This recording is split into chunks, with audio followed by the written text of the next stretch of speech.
This morning I went into the office and there was a monk in there, and I went to go get this calendar, and I just asked the monk a question. I said, would you have noticed that the calendar was in the room and brought it into the monk's room here, or actually into the dining hall? Is that something you would have actually noticed, thought would be helpful to do? And he said, nope. And I said, okay, it's just an encouragement in terms of mindfulness, just sometimes to see something and help out. This isn't an order or anything or something that is expected. It's just, what do we notice? What can be something that we see, oh, that's something we can keep in mind. So oftentimes with our lives we're just, we walk around with blinders on in terms of anything that's outside of what we need to do. And yet at the same time, unasked, the same monk put out my sitting cloth here and dealt with my sitting cloth. And so we're always kind of moving in these different worlds of what we notice, what's to be done, what's my responsibility or not mine, or if we see something that is outside of that sense of what we're supposed to do, then sometimes we just don't, it just doesn't even enter our consciousness. We don't see it. So I think about like someone like Ajahn Cunda is after a long period of time of training, you see something, that's something that needed to be attended to. That just wasn't a responsibility they had. They just see it clearly. They say, okay, this needs to be done. There's something I can help out here. Something that I can do. But we can't notice this unless we're kind of get out of our own worlds, this sense of me and mine, and everything that we surround ourselves with is just what I do, what I have to do, what I don't want to do, what I will do.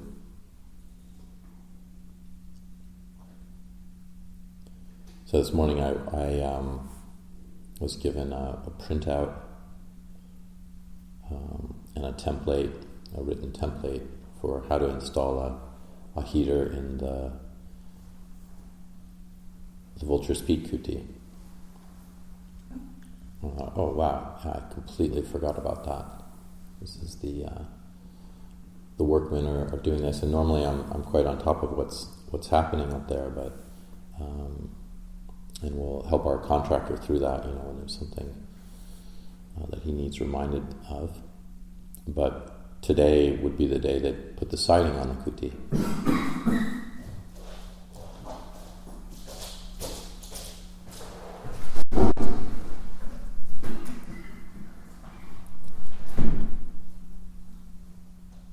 So if Tante Jisara hadn't told me that, then the workmen would have put up the siding, and then it would have been one of these kind of, oh man, what now? Now I have to step back, cut a hole in it, figure out the siding, measure it again. It would have been possible, it would have worked out, but it would have been more work. And so there's just things that we can kind of pick up, and that wouldn't have even been Tante Jisara's responsibility at all.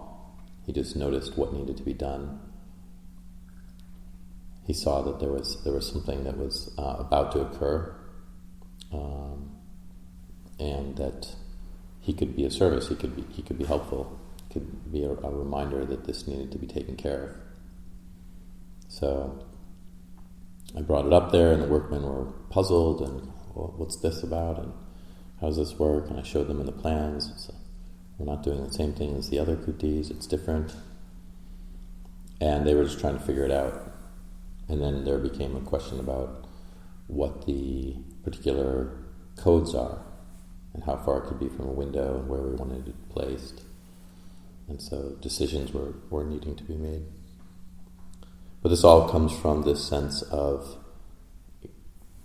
what is often outside of our sphere of personal responsibilities.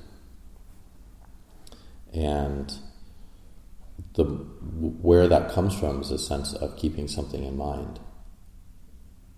What is to be attended to. So this morning I went up with RJ and I told myself, okay, I've forgotten an extra hose nozzle for the concrete pour that I wanted to have up there. And I forgot it yesterday, but I reminded myself, and I said to RJ, okay, I'm probably going to forget this, so help remind me. I'll get the hose nozzle out. When we pass by, I will remember that, but help remind me to drop it off at the Pamoja site, just at the bottom of the steps there. And so, of course, both he and I started some conversation and got to the workshop, and I said, oh, there's the hose nozzle still with us. And I said to RJ, you were supposed to remind me. And he said, you were supposed to remember. And I thought, yes, that's true. That's true.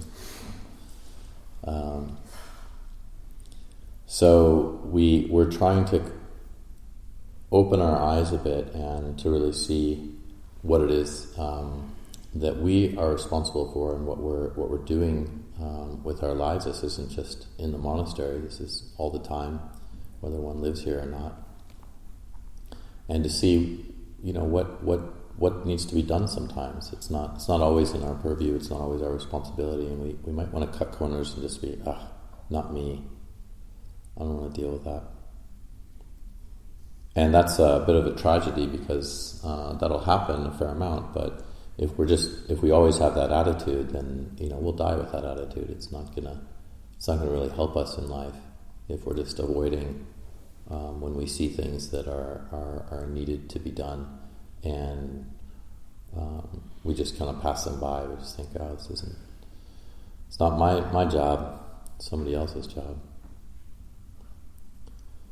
So the more we do that, then the more we hone our mindfulness. We have a much clearer picture of what's going on and how we can be helpful and what needs to be done. And it's quite impressive when something like that happens, when like Tante Jasara just hands me something that needs to be taken care of and that I missed, and that the workman would have missed and our contractor would have probably missed, and this is just a very honed skill that we can have.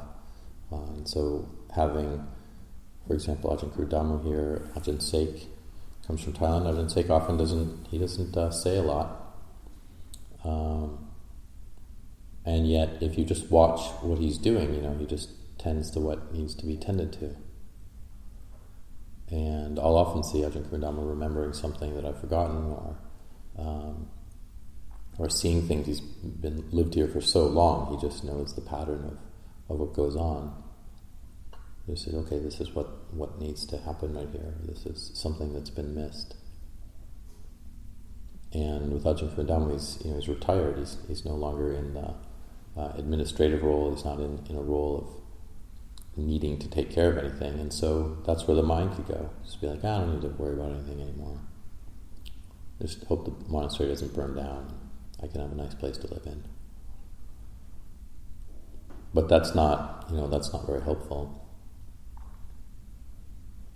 So we're lucky to have those members of the community that are training in this way and notice these things, and those of us who are continuing to train, those of us who have those good skills in seeing what needs to be done. Tamakito, the work monk, constantly having to look out for what needs to be considered, and then the right timing for that, when something should be approached and by whom, who has the experience, who doesn't have the experience, who can learn something. And so we all can have these skills. There's the potential for us to rise up to seeing what's there for us to take care of. And then notice in our minds sometimes that tendency to say, I don't want to do that, or that's not, somebody else can do it, it's not my responsibility. And then when we do those things that are very helpful, we not only hone our own mindfulness, but we feel quite buoyed by that we've helped out, we've done something, we've caught something that others didn't catch. And there's a wholesome pride that can occur with that. That was good. I'll encourage myself in that in the future. So these are just some words of reflection this morning.